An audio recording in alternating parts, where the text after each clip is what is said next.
Okay, I will call the meeting to order. Good afternoon and welcome to the June 25th, 2025 City Council meeting. Before we begin today's meeting, we have a special addition to our council meeting in recognition of Canada Day. This tribute captures the spirit and pride of our city and our nation, and it'll set a thoughtful and respectful tone for our council meeting. And we are going to sing the national anthem, but in a special way that you'll see shortly. This video is more than, it's going to be a video, it's going to be more than just a performance, it's going to be a symbol of unity and shared identity. It reminds us of the values we hold dear as Canadians and reinforces the importance of coming together in service of our community. We're lucky enough to have the incredible, talented Etienne Fletcher here today with us, Regina-born bilingual singer-songwriter. So with that, I would ask everyone to please stand and we will play the video. Oh, Canada, our home and native land, true patriot love in all of us command, car ton bras s'est porté l'épée, il s'est porté la croix. Ton histoire est une épopée des plus brillants exploits. God, keep our land glorious and free. Oh, Canada, we stand on guard for thee. Oh, Canada, we stand on guard for thee.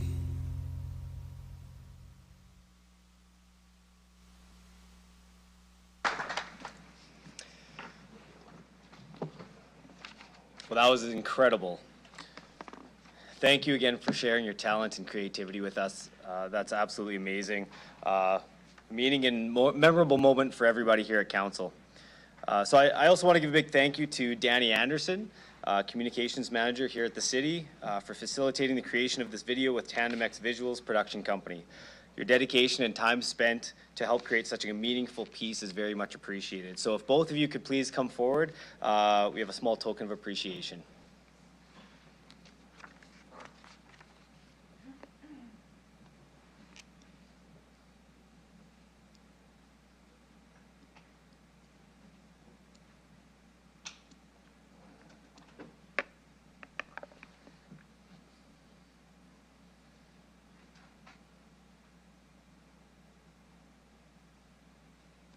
All right, let's give one more round of applause for the folks with that. Great work.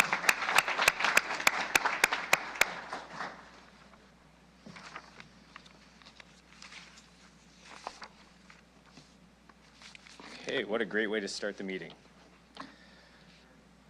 So with that, we'll jump back into our regular scheduled meeting here. So again, I first want to acknowledge that we are on the traditional lands of Treaty 4 territory, a treaty signed with 35 First Nations across southern Saskatchewan and parts of Alberta, Manitoba, and the original lands of the Cree, Saulteaux, Dakota, Nakota, Lakota, and on the homeland of the Métis Nation. The City of Regina owes its strength and vibrancy to these lands and the diverse Indigenous peoples whose ancestors' footsteps have marked this territory, as well as settlers from around the world who continue to be welcomed here and call Regina home. Some members of City Council and Administration may be attending the meeting through video conferencing. I would like to remind those who are attending through video conferencing of the following. Ensure your microphone and video camera are turned off, and when speaking, remember to unmute your microphone and enable your video camera.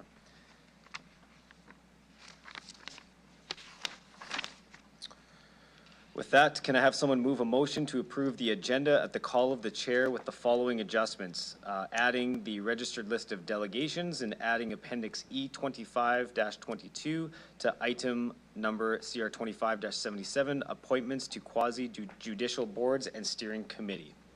Councillor Sickles and seconder, Councillor Zakiniak. I'll call the question. Any opposed? And carried. Next, can I have someone move a motion to approve the meeting minutes of the June 11th, 2025 City Council meeting? Councillor Burton, and a seconder, Councillor Fro. Any errors or omissions? Seeing none, I will call the question. Any opposed? And carried. We will now consider the consent agenda. The consent agenda is moved and voted upon without debate as one item regardless of the number of agenda items included in it. The following item is deemed automatically removed from the consent agenda. The item is CR 25-82, 2026-2027 budget process, as delegations have registered to speak on this item. Therefore, the consent agenda for this meeting includes the following items. CR 25-78, Prairie Scan funding for Regina Downtown Business Improvement District. CR 25-79, 2024 Annual Integrity Commissioner Report. CR 25-80, Accessibility Plan First Year Update. CR 25-81, Complimentary City Facility Passes. CP-120, Andrew Sinnott, Albert Park Community Association. And CR 25-83, Park Master Plan Update. I will now ask if any member wishes to remove any items from the consent agenda for consideration and debate at this meeting. Okay, seeing none, can I please have a motion to approve the consent agenda? Councillor Burton, and a seconder, Councillor Flores. And any opposed? And that is carried.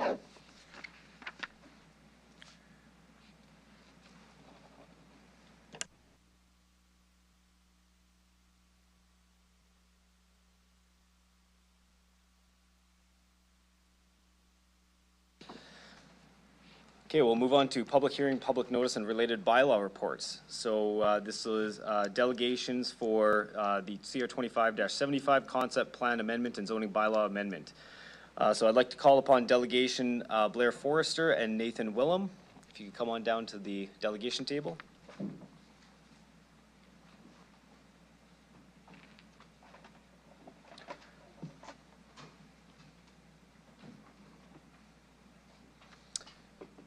Good afternoon, gentlemen.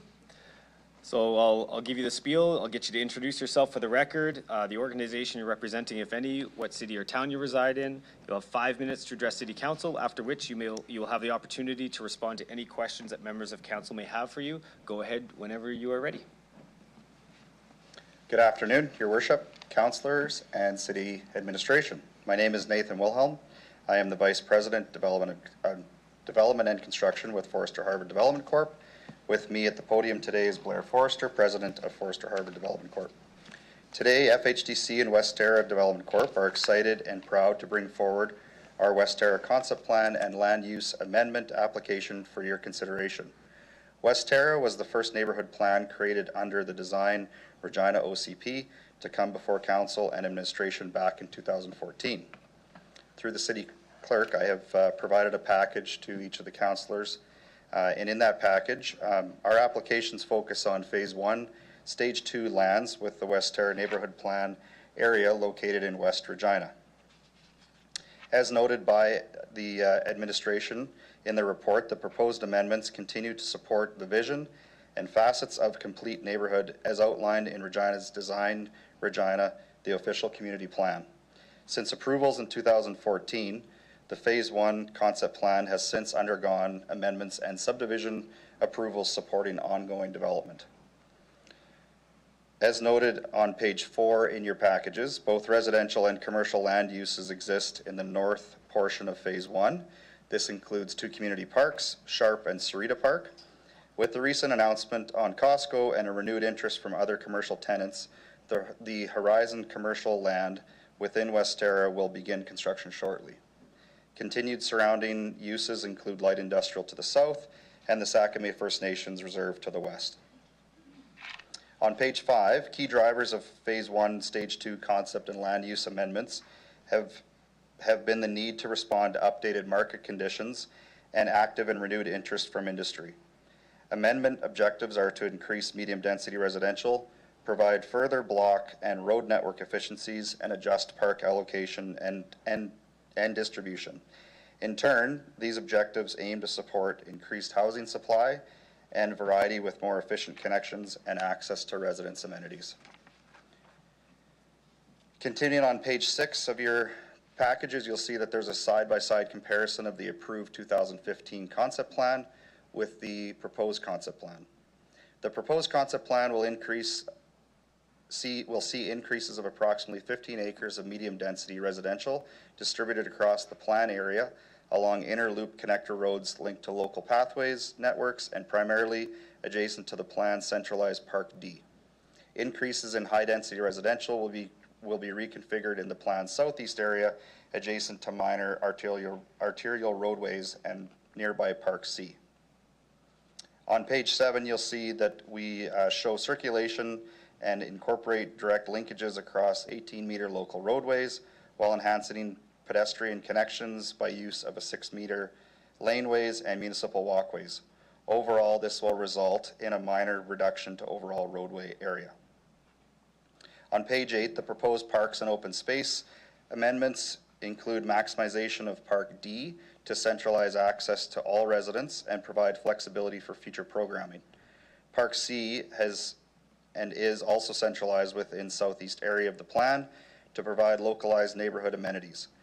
These amenities retain the required MR allocation in the West Terra neighborhood plan and increase the overall parks and open spaces area in Phase 1 Stage 2 land within the 44.89 acres of municipal reserve left for future phases. Finally, on page 9 of the package, proposed zoning amendments are projected to provide an additional 71 units to the plan area with a 1.61% residential land area and 133 more residents at full build-out of the Phase 1 lands. In closing, West Terra is a sustainable mixed-use and complete community that aligns with Design Regina. We want to thank the City Administration and all community stakeholders for working with us and our consultants throughout the application process. We are now available to respond to any questions you may have. Excellent. Thank you for the presentation. I will check to see if my colleagues have any questions for you. Go ahead, Councillor Burton, go ahead. Thank you. In the first phase of construction, thank you through the chair, thank you for your presentation.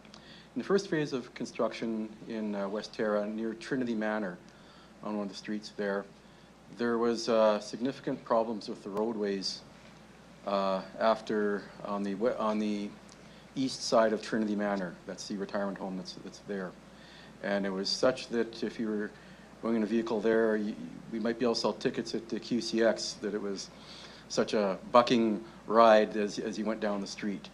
Is there any geotechnical or issues with construction in that area that were encountered with that initial phase? And is there anything you might anticipate with the next phase of development? Thank you for the question, Councillor. I have not driven down that roadway recently. I certainly will do that after this meeting.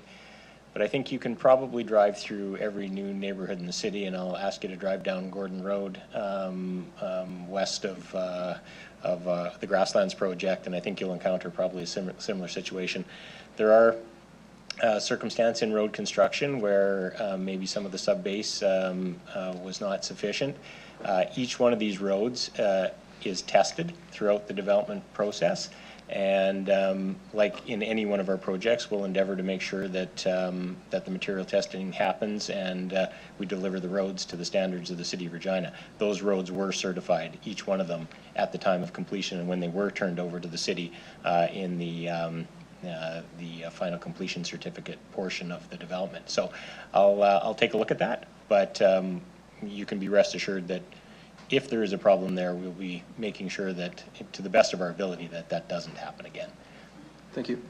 No further questions. Thank you. Councillor Zakiniak, go ahead. Thank you.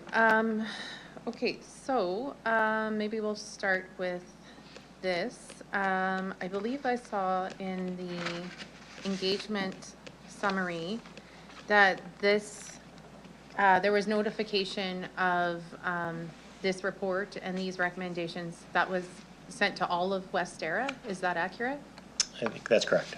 And so that's above and beyond what our normal circulation is? That's, through your worship, that's true. It's a little bit unique. There's a radius that's typically happens with the circulation. Because this phase is so big, I don't know where the actual boundary of that radius would be to distribute that notification, but, so in this case, it went to every resident of Westera. And I think you'll find that there was only one letter of opposition, fully opposed, which is probably the best result we have ever seen in any notification we have done in my 35-year career.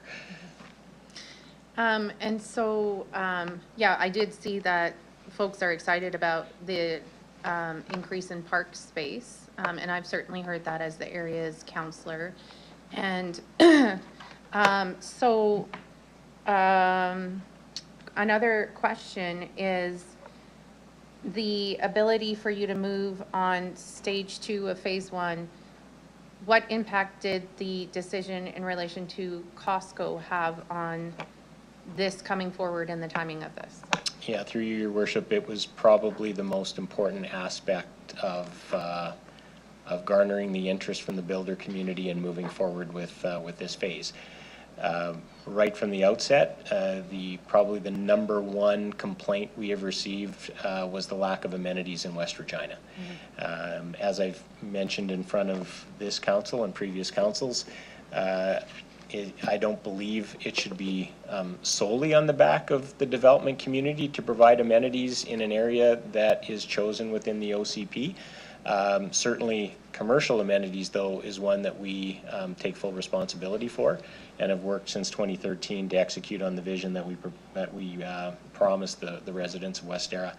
The Costco announcement was critical, and as I've told you previously, there's also a grocery store that is fully committed now, and about another 75 to 100,000 square feet of additional commercial that will immediately follow Costco's construction commencement. So it was the catalyst that was required to bring this all together. Do you have any estimation of, like, once you've completed this next phase, like if we move forward with these changes proposed today, what would be any estimation of the property tax impacts of us moving forward? I'm just on the spot. I'm sort of like, if you can calculate that on the spot, that would be amazing, but perhaps you can't, because I certainly couldn't. Yeah, through your worship, I don't have an exact number there, but when we did the original estimate, this would be Costco's taxes, this would be the commercial tax base, and this would be the residential tax base at full build out of this phase. We estimated that to be slightly in excess of $10 million. $10 million annually? Annually. Okay, thank you. Thank you, Councillor. Seeing no other questions, thank you guys for your presentation today. You can return to the gallery. Thank you. Thank you. Thank you.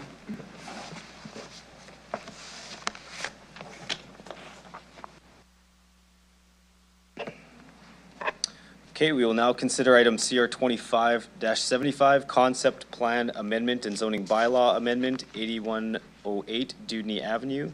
And I will ask Councillor Siklees to please introduce the report.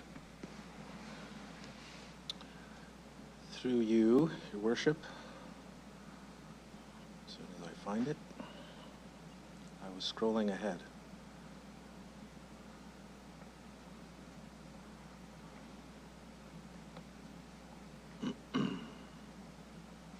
Way ahead, apparently.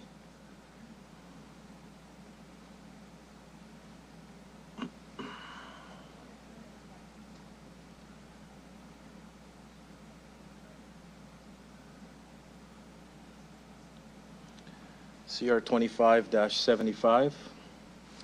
The recommendation is that City Council, number 1, approve the revised Westera Phase 1 concept plan as included in Appendix D.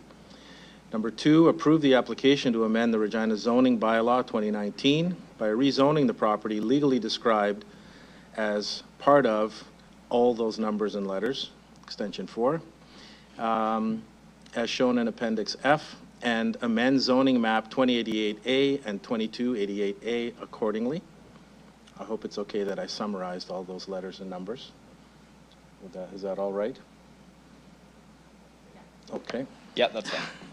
And lastly, number 3, instruct the city solicitor to prepare the necessary bylaws to give effect to the recommendations to be brought forward following approval of the recommendations and required public notice.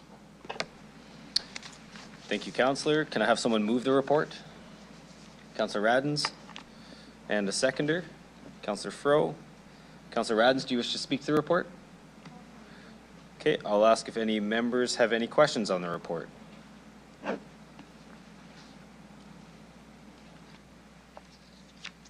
Okay, seeing none. Any final thoughts, Councillor Radens? Thank you. Okay, with that, I'll ask the clerk to start the vote, please.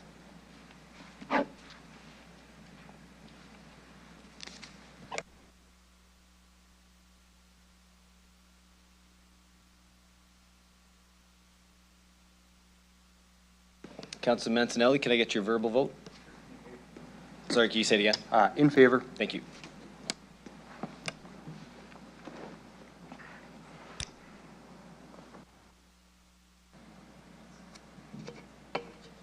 Through you, Mayor, the motion carries unanimously with all members voting in favor. Thank you. We will now consider item IR 25-2 supplemental report, proposed bylaw number 2025-46, the Regina zoning amendment bylaw 2025 number 13, and I will ask Acting City Clerk Amber Ackerman to please introduce the report. Through you, Mayor, City Council will consider bylaw number 2025-46, the zoning amendment bylaw 2025 number 3 at this meeting today. The purpose of this informational report is to advise that a correction is required to be made during the consideration of this bylaw. A minor error noted in the map contained in Appendix A of the bylaw. To make this correction, an amendment is required to be moved by City Council during second reading of the bylaw. Okay, thank you for that. With that, can I have someone move the report? Councillor Rasevich, and a seconder. Councillor Burton, thank you. Any thoughts, Councillor Rasevich? No. Any questions from members on that? Seeing none. Councillor Rasevich, last word. Okay. With that, I'll ask the clerk to start the vote.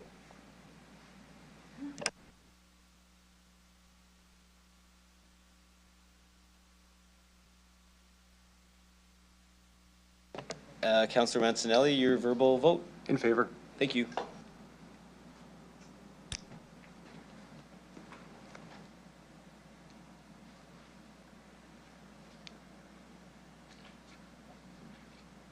Through you, Mayor, the motion is carried unanimously with all members voting in favor. Thank you. So we will now consider the public hearing and public notice bylaws, and I will ask Deputy Mayor Burton to do first reading of the following bylaws. Bylaw number 2025-46, the Regina zoning amendment bylaw, 2025 number 13.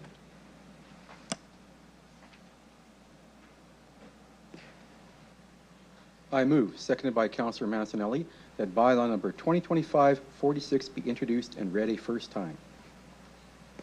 Thank you. I'll ask the clerk to start the vote.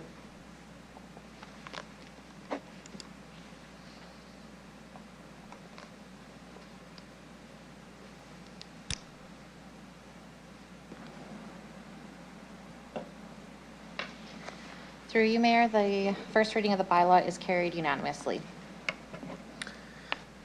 Thank you, and I will ask the acting clerk to speak to the public hearing portion of the bylaw.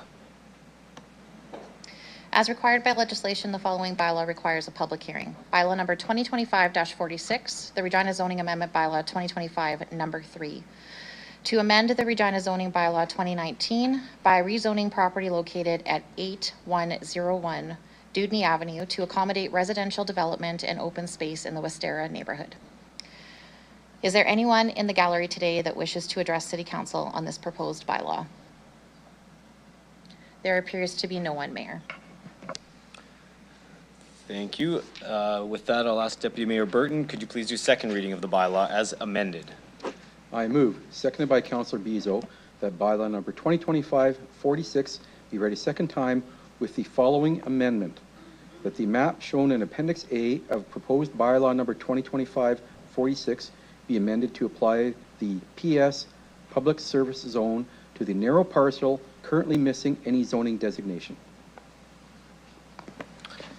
Thank you. Does any member of council have questions?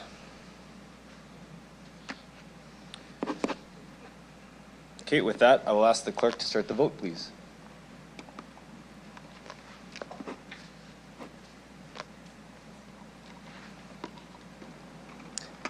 Councillor Mancinelli, your verbal vote. Just can't find that yes button. In favor. Thank you.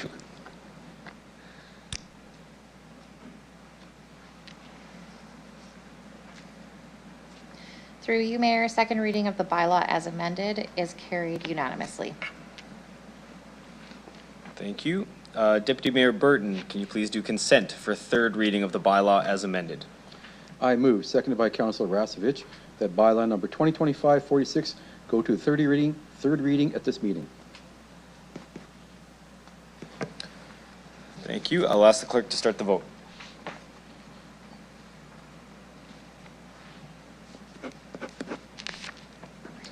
Councillor Mancinelli, your verbal vote. In favor. Thank you.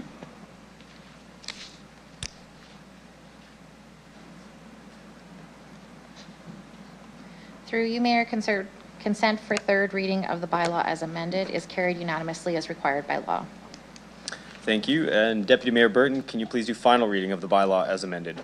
I move, seconded by Councillor Seacless, that bylaw number 2025-46 be ready third time. Thank you. I'll ask the clerk to start the vote. Councillor Mancinelli, go ahead with your vote. In favor. Thank you.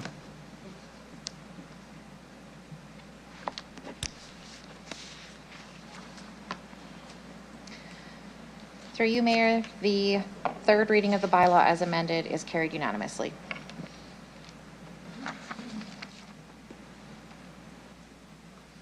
Thank you.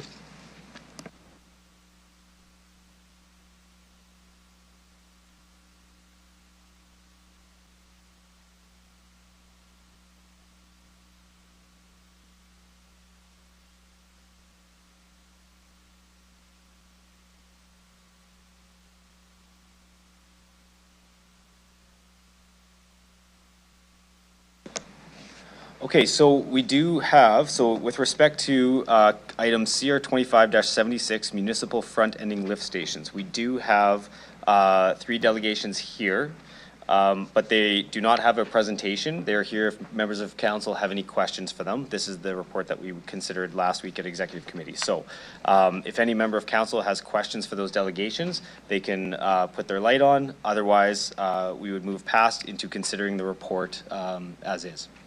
So I'll check to see if any members have any questions. Appearing to be none. So with that, we will, I just need a motion to receive and file their communications. Councillor Turnbull, thank you. And a seconder for that? Councillor Flores, thank you. Any opposed? And carried.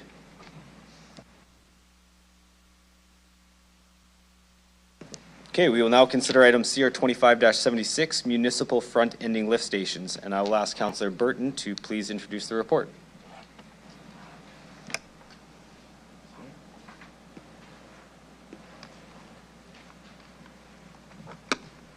Okay. This one, yeah. Okay. The executive committee met and considered the lift station bylaws here. And the recommendation from the executive committee was to instruct the city solicitor to prepare the necessary documents to the development levy bylaw, to direct administration to bring forth a report to city council as outlined in Appendix B, to approve in principle Appendix C, the West Terra wastewater lift station term sheet, and to direct administration to bring forth a report to City Council for consideration to amend the development levy bylaw as consistent with Appendix C.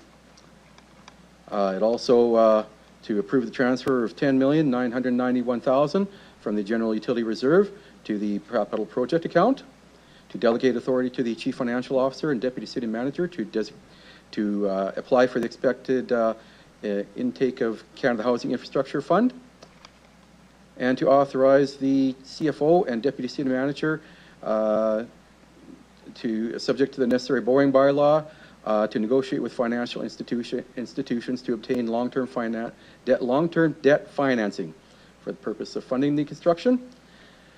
8, authorize the CFO and deputy manager to negotiate, approve, and enter into all necessary agreements. Instruct the city solicitor to prepare the borrowing bylaw, considering the dedicated mill rate or utility rates as part of the 2027 budget. Approve the amendments to Design Regina, the official community plan. Approve the creation of a manager for city projects position to oversee the Northwest Regional Wastewater Lift Station. Wow, there's a mouthful. Delegate authority to the deputy city manager to initiate a public procurement process, to engage consulting and professional services over $750,000, and delegate authority to the deputy city manager of city planning and community services to negotiate, award, or enter an agreement with the highest ranking proponents, and authorize any amendments to the agreement that do not substantially change what's described in this report. And lastly, remove item CR 2487, development charges policy and model review. Done. Congratulations, Councillor Burton. You did a That was great all job. one breath. I could hear that was one breath. Thank you for that. Okay, can I have someone move the report? Councillor Turnbull? And a seconder? Councillor Burton, thank you. Councillor Turnbull, would you like to speak to the report? No, it's okay. You're good? Yeah. Okay. Any questions from any members of council? Yep. Councillor Sickleys?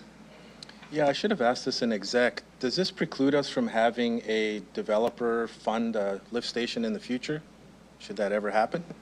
No, right? Thank you through the chair. No, it does not. Okay. I'm not wishing for anything, but just putting that out there. All right, Councillor Sickleys, you're good? Yeah. Okay. Councillor Mancinelli, go ahead. I just want to take a second to thank administration for all their hard work. This is a pretty important project for the northwest corner of Regina. It's a great go forward for all the growth talked about, but it's not often that I can say that this is also a solution for decades-old problems for backing up sewers during rain events. I don't think a person gets to correct something like that very often, so I just want to say thank you for all your work and for correcting that, or trying to correct it. Nothing's perfect. I know it's not a magic bullet, but it's hope, and that doesn't come often, so thanks.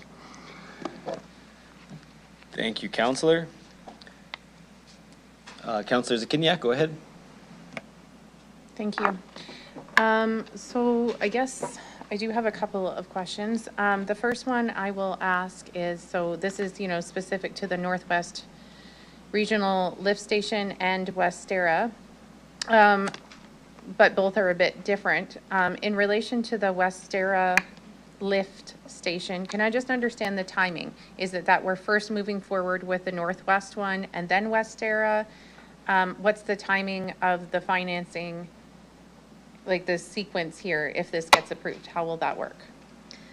Thank you through the chair. So we'll move through the financing piece on both projects at the same time. At the same time, okay.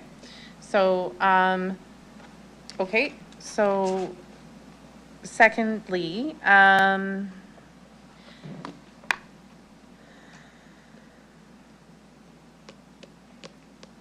so, and if this goes ahead, at what point would you come back to council in this process? Like, I know that we've now, this is giving you authority to move forward in whatever ways you need to, because there's lots of variables right now. So at what point would you come back to council for any sort of update, whether in chambers or otherwise? Thank you through the chair. So I would suspect the next opportunity with any kind of real update for council would be after we have an understanding of where we stand in the situation of receiving the grant or not. Mm-hmm. So that would be probably an update to council, not necessarily a report. Mm-hmm. And then further to that, conversations related to our 2027 budget would certainly come back to council during budget conversations. And prior to the 2027 budget, it would just be what, if anything, still needs to be funded to execute these changes that would need to be considered in the budget. That's correct. Okay. And I understand as well that we're going to be, we'll need to set aside the capacity to borrow, to debt finance some of this. We don't know yet until we apply for the grant and receive the results of the grant.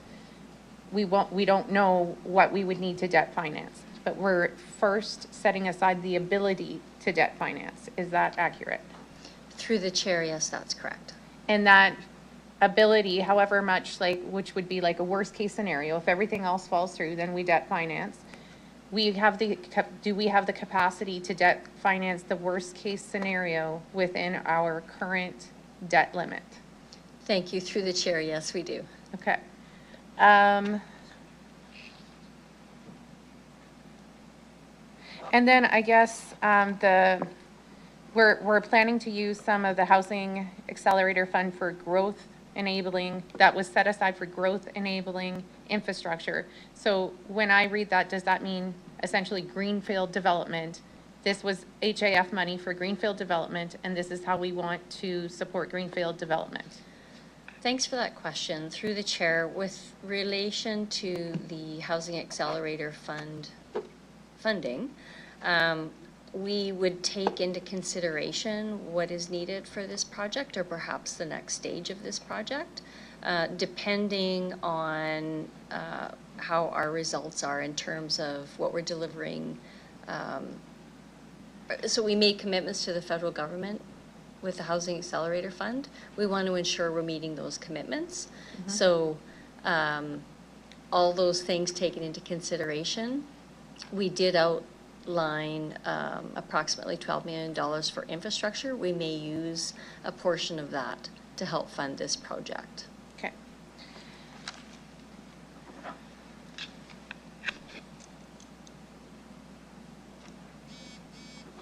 And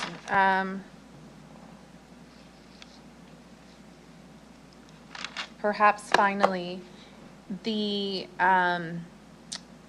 it is my assumption that if we were going to have a dedicated mill rate or utility rate, that would be our sort of last resort in terms of financing some of the things discussed in this report. So it's my assumption that, because this is the implications of the 2027 budget, prior to then, we will be doing everything we can to try and finance these changes without going to the mill rate. Is that, like, maybe that's the end result still, but we'll see what we can do without doing that. Thank you. Through the chair, that is correct. And the estimated mill rate, potential mill rate projections are really based on what we see in terms of the development of the area and providing some cushioning to cover our debt financing payments. So we'll take all of those things into consideration as we move through the process and determine what we might need for that cushioning. Right. And this is one of the reasons we're applying for the grant, is to offset the need to debt finance. Through the chair, that's correct. Okay. That's all I have. Thank you. Thank you. Seeing no other questions, Councillor Turnbull, would you like to close debate? Sure. I'll also ask a couple questions. So what would it be like if we didn't approve this to the administration?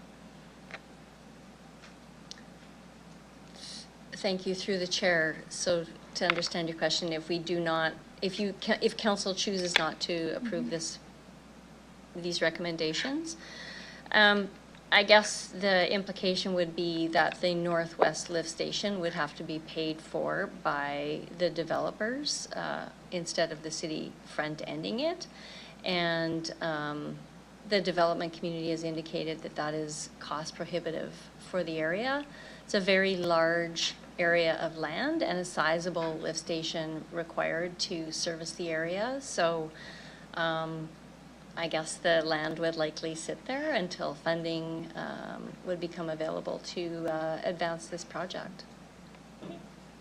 And in your opinion, would that risk growth of our city? Thank you. Through the chair, yes, these are phase 1 growth lands, and the city's infrastructure can service these lands with the addition of that lift station required just for that region. And so yes, it would be growth prohibitive, for sure. And then I asked you this last week, but can you summarize how this actually affects kind of the holistic city and how it may even affect like the southeast part of the city with this policy? Thank you. Through the chair, so I'm actually going to back up to the last question. The other thing that not approving this project does, it would see 2 lift stations that are at end of life staying in the system, and some current existing homes would be still at risk of having sewer backups. So this project takes that risk away for several homes. In terms of implications to other areas of the city, these lift stations would increase some capacity within the intensification area, as well as several other investments we're making in our infrastructure, such as the South Trunk project, which is currently underway, due to be completed in 2030, and another number of smaller projects that are occurring over the next few years that would see capacity open up so that the city could fully develop out the southeast neighborhood within the area of the bypass. Thank you very much. So thank you to our administration and to developers and the communities. This has really been a collaborative process, and everyone's been involved, and to enable development in our city and to unlock growth and affordability. And this motion is really critical to ensuring Regina's future growth. It's good because it leverages external funding, it spreads cost responsibility, it's proactive, it's necessary, and it positions Regina to grow in a smart, sustainable way. So I'm happy to be supporting this, and thank you for everyone for all their time on this. Thank you, Councillor Turnbull. With that, I will ask the clerk to start the vote.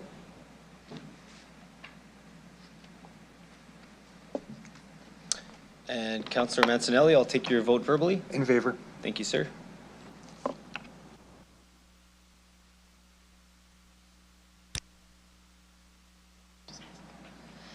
Through you, Mayor, the motion is carried unanimously with all members voting in favor.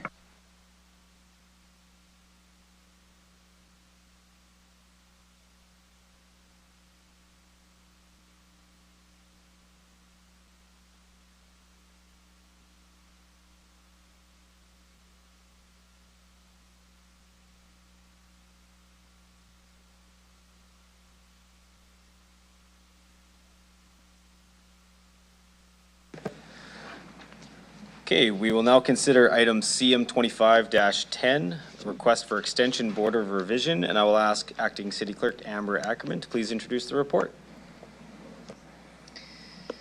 I just need a minute here, sorry.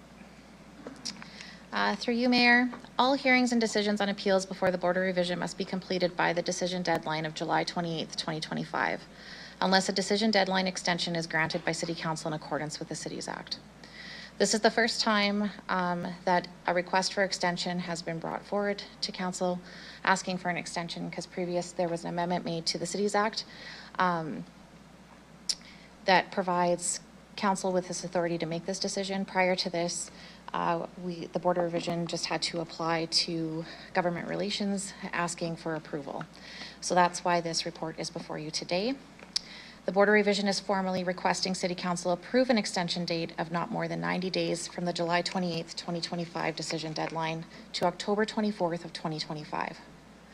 Property valuations are assessed and property assessments are sent out by the City Assessor in accordance with the Act and the Assessment Management Agency Act, which mandates that municipalities in Saskatchewan perform reassessments of properties every 4 years.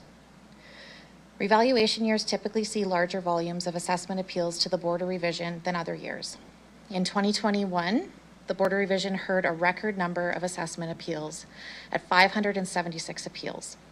To date, in 2025, the Secretary has received 1,088 assessment appeals. This represents an increase of 188% from the Board's previous assessment appeals record.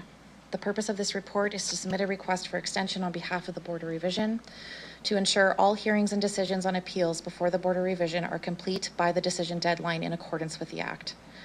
The decision on this report is only in relation to a request for extension, which is the authority of council to approve. Discussion or debate on how property assessments are evaluated or how the hearing process is conducted is not within council's purview or authority. Council only has the authority to approve a Board of Revision extension to ensure all hearings and decision on appeals before the Board of Revision are complete by the decision deadline in accordance with the Act, and to appoint members to the Board of Revision. Thank you. So with that, can I have someone move the report with the removal of any references to the word tax within the body of the report due to administrative error? Councillor Mancinelli, and a seconder. Councillor Rasevich. Councillor Mancinelli, do you wish to speak to the report? No, I think it's pretty self-explanatory, and all the interesting questions I have would probably be out of line anyways, so we'll let it go there. Fair enough. Thank you. Okay, any questions from any other council members on the request for the extension? Seeing none, Councillor Mancinelli, any final words in order? I can't place any properly, so no. Okay, thank you. Okay, with that, I'll ask the clerk to start the vote, please.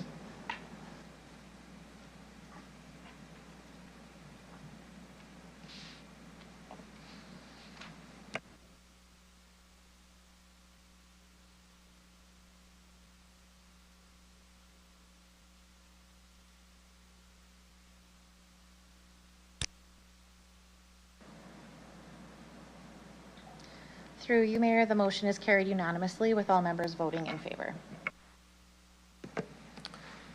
Thank you. We will now consider item CR 25-77, appointments to quasi-judicial boards and steering committee. And I will ask Acting City Clerk Amber Ackerman to please introduce the report. Through you, Mayor, the purpose of this report is to facilitate the appointments of citizen representatives to the Board of Revision Development Appeals Board and to appoint a council liaison appointment to the Good Neighbor Plan Steering Committee. We had a few vacancies occur due to some individuals resigning from the Board of Revision and Development Appeals Board, and council just recently made a decision to have a council liaison appointed to the Good Neighborhood Plan Steering Committee. So this is why this report is before you today. Thank you very much. Can I have someone move the report? Councillor Mancinelli, and a seconder. Councillor Flores, thank you. Councillor Mancinelli, do you wish to speak to the report? Not overly. I guess it's great that we have people willing to volunteer their time to keep our city running. Thank you. Any questions from any members of council on this one? Seeing none, Councillor Mancinelli, any final words? Excellent. With that, I'll ask the clerk to start the vote.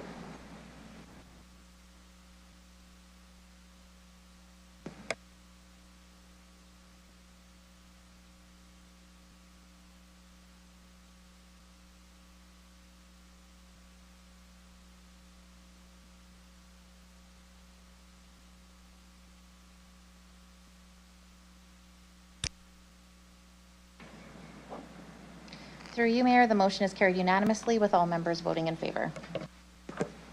Thank you.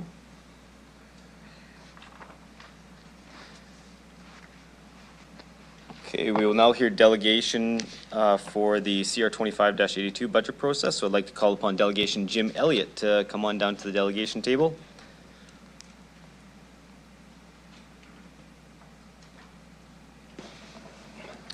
Afternoon, Mr. Elliott. I'll get you to introduce yourself for the record, the organization you're representing today, if any, and what city or town you reside in. You'll have 5 minutes to address City Council, after which you can answer any questions we have for you. Go ahead whenever you're ready. Thank you, Mayor and members of council. My name is Jim Elliott and I live in Regina. Following discussions briefly in past council meetings, I'm putting forward a suggestion in regards to the budget process that you're talking about today. And I guess what I would suggest is that this should be seen as a partnership between the citizens or the taxpayers as well as the city administration and elected officials. And what I'm suggesting in a roundabout way is a parallel process so that the citizens can have the same information that council gets over the 3 or 4 meetings or discussions that's outlined in the report. What this process does is, in fact, allow council as well as the administration to tap into a wider source of information as well as other suggestions or potential perspectives that you may not necessarily have either heard or had the opportunity to discuss with the citizens. So essentially what I'm trying to do is encourage you to do what, as you're outlining for yourselves, a similar process for the citizens so that when the information initially comes out in the summer in regards to what the increased costs may be for current processes, that in fact the public gets to know that as well. Now, whether that becomes a report or a spot on the website, I guess that's up to the administration, but you know, at the very least, I would think it would be an appropriate thing to have on the website, especially in the sense of some of the discussions around service levels and that type of thing, because again, some people may not know what the service level is for a specific topic. As to the remainder of the time, I think it would also give both you as well as administration some direct public feedback well in advance of budget deliberations to know what both people's concerns are, but what maybe, like I said, a chance to research and do some investigation and again, perhaps bring up solutions that may not have been thought about in regards to the budget. And I think in a roundabout way, I think what it will also do is, in fact, it may even decrease the number of delegations coming to city councils in December, just because of the fact they'll get a chance to both know the information, but they may also have an opportunity to discuss it with the councillors so that again, they will have been heard through that process rather than necessarily simply come to the only option that they have with budgets, and that's being a delegation or sending correspondence in December.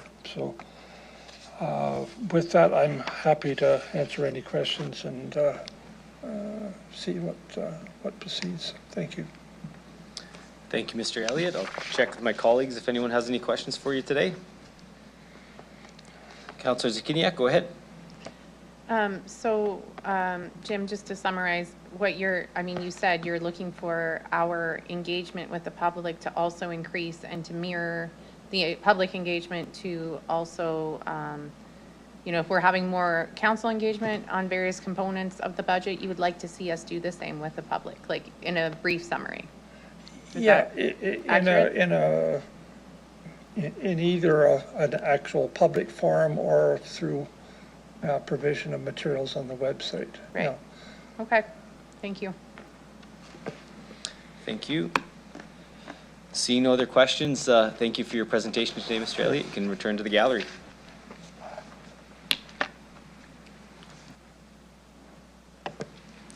Okay, we will now consider item CR 25-82, 2026-2027 budget process, and I'll ask Councillor Burton if you could please introduce the report.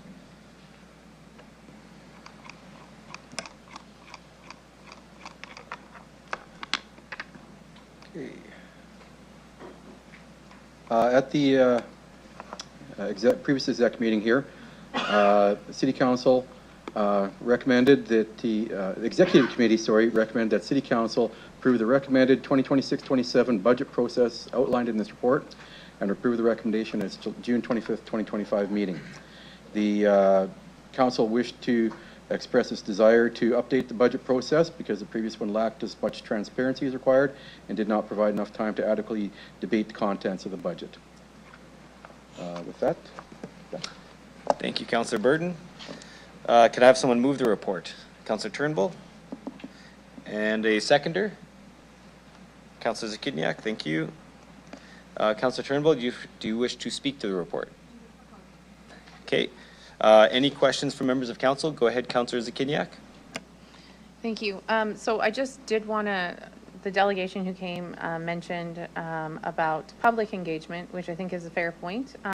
As we work on improving our budget process, what additional public engagement, is there any that is envisioned at this point, or are we first starting with council? And I was trying to look for the answer to that, but didn't quite get there. So is there any additional public engagement that we planned at this point?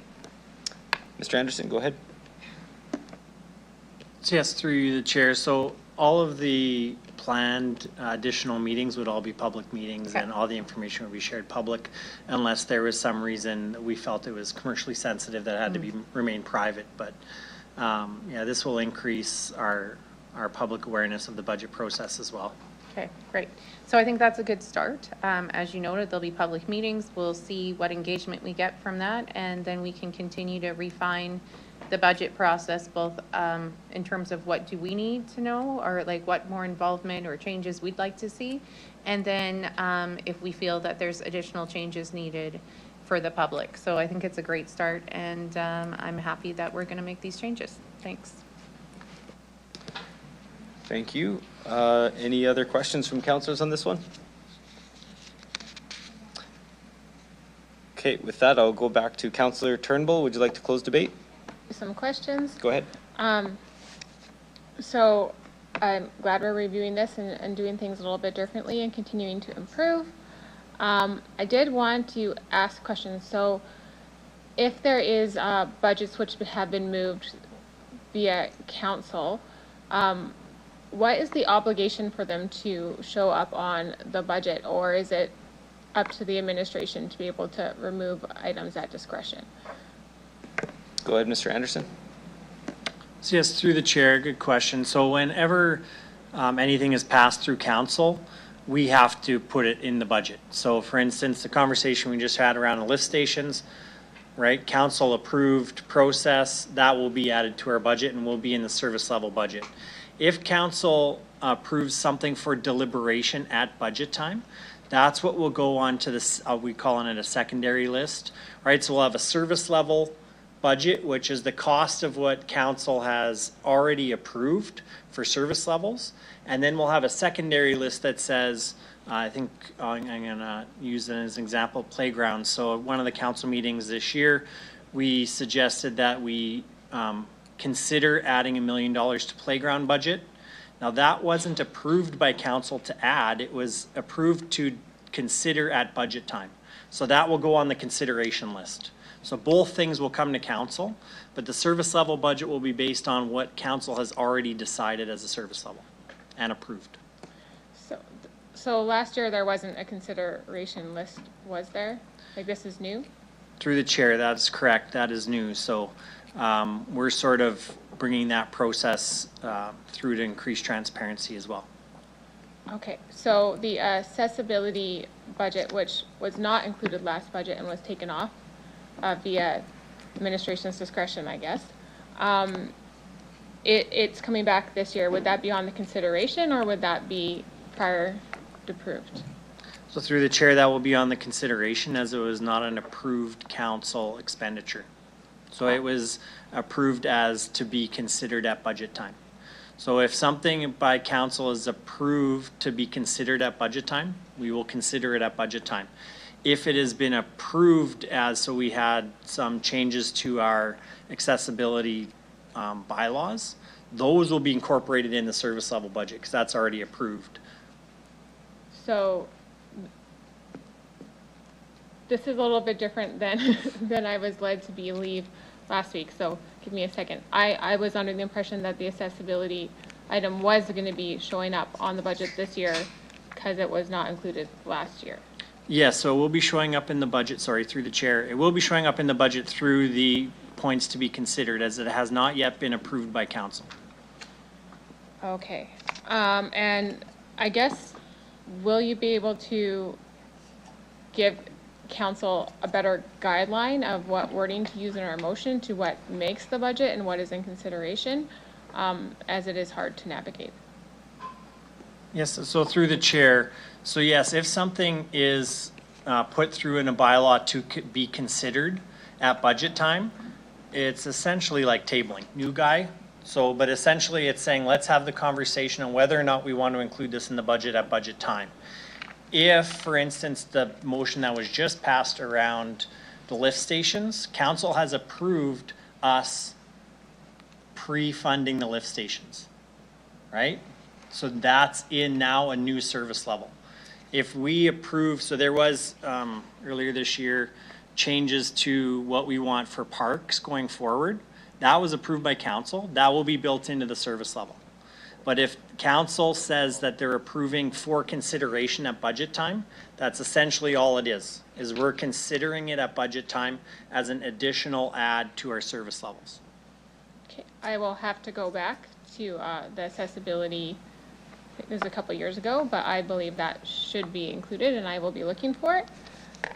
The other comments I had made last week is, would this budget process include showing where there's been reorganization within the city, where the money has been moved from point A to point B, so that we have a good tracking to know why things are the way they are?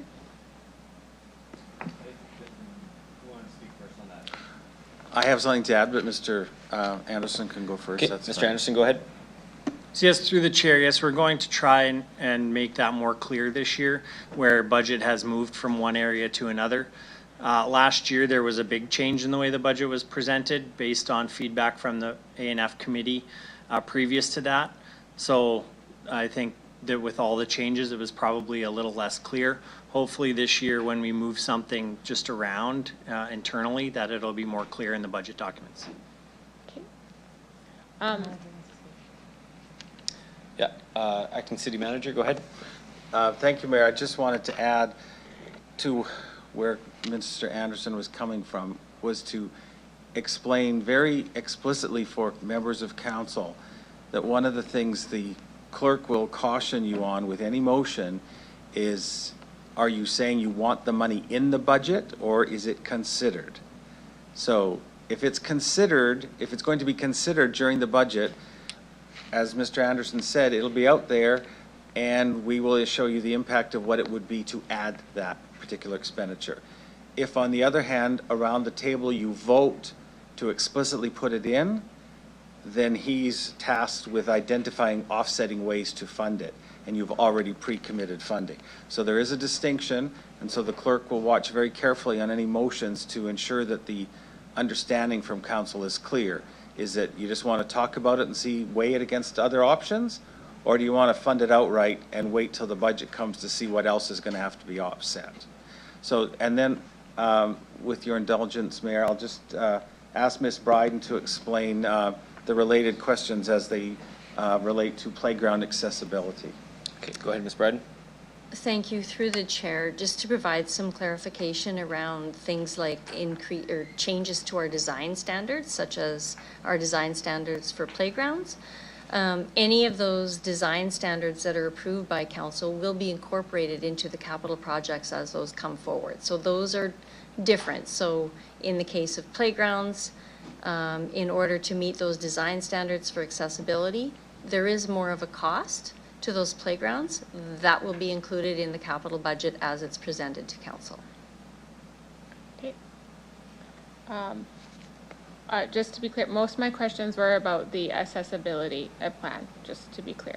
And I would have to look back to see how that was written, but there was a budget included which affected service levels, because it was the service of the clearing of the sidewalks. It was the pedestrian crossways. And those were before our time at council. That was the previous council.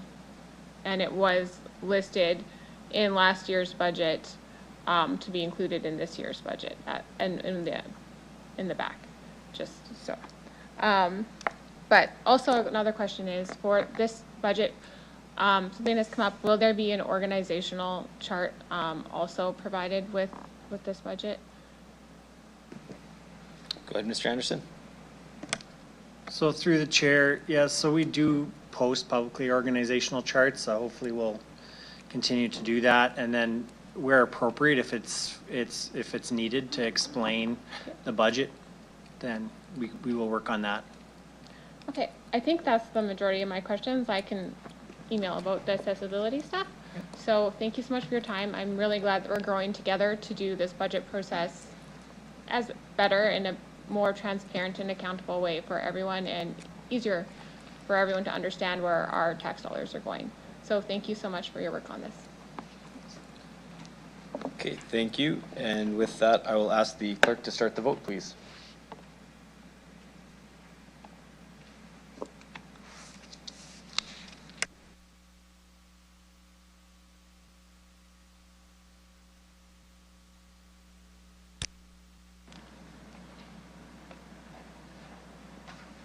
Through you, Mayor, the motion is carried unanimously with all members voting in favor. Thank you. We will now consider bylaw number 2025-37, the licensed nonprofit childcare center tax exemption for 1730 Cowan Crescent bylaw 2025. I will ask Deputy Mayor Burton to do first reading of the bylaw. 47, correct? Yep. Thank you. I move, seconded by Councillor Fro, that bylaw number 2025-47 be introduced and read for the first time. Thank you. I'll ask the clerk to start the vote.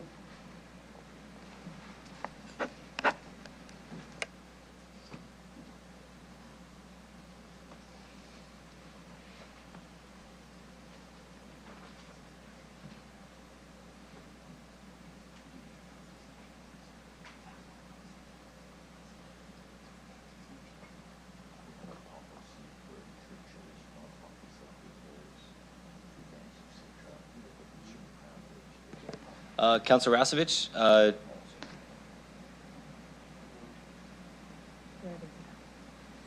we got it.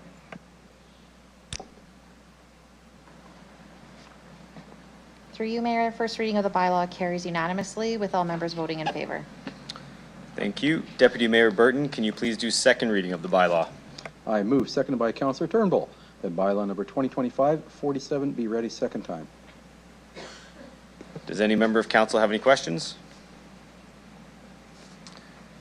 Seeing none, I'll ask the clerk to start the vote.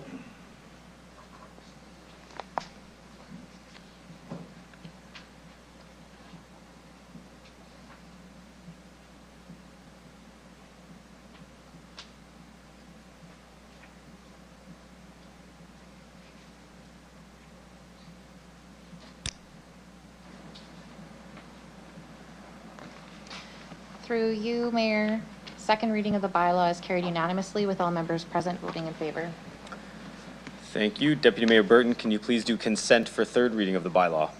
I move, seconded by Councillor Flores, that bylaw number 2025-47 go to a third reading at this meeting. Thank you. I'll ask the clerk to start the vote.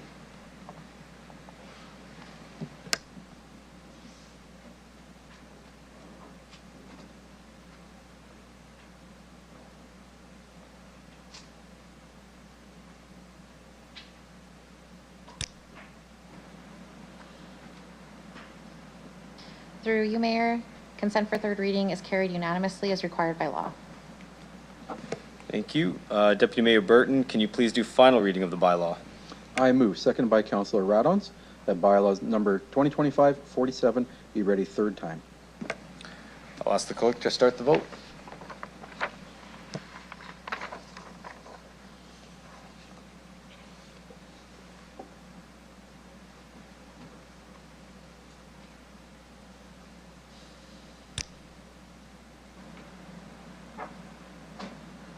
Through you, Mayor, third reading of the bylaw is carried unanimously with all members voting in favor.